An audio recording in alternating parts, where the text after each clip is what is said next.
আমরা ভারতে সবচেয়ে বেশি কয়লা কোন দেশে পাওয়া যায়? কয়লা? কোন স্টেটে? হ্যাঁ, রাজ্য মানে, হ্যাঁ রাজ্য, যেরকম আসাম, দিল্লি, মুম্বাই এরকম রাজ্য।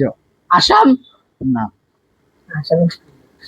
গুজরাট, না ওয়েস্ট বেঙ্গল, না মানে ইন্ডিয়া, না ওয়েস্ট ইন্ডিজ, না এটা অস্ট্রেলিয়া তো আসামের ভিতরে, আসামের ভিতরে, আরে ইন্ডিয়ার ভিতরে ইন্ডিয়ার ভিতরে, ইন্ডিয়ার ভিতরে, রেগিস্তান, না রাজস্থান থেকে রেগিস্তান, দিল্লি, না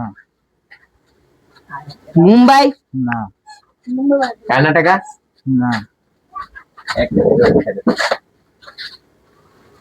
চেন্নাই, হিন্দি তাম দাও না দাও কাকা চলো পিছে ঝা ঝা হ্যাঁ প্রথম হলো ঝা বলবো, ঝা।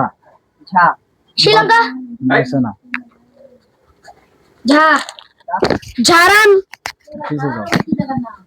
রাজস্থান, না ঝাড়খণ্ড, আরে কাকা এবার তো আপনার বাইরে পাগলো না আলাই বেড়া লাগলে দাদা পিছে যা দেখতে সবচেয়ে বেশি মানে কয়লা বেশি পাওয়া যায় ঝাড়খণ্ড, ঝাড়খণ্ড।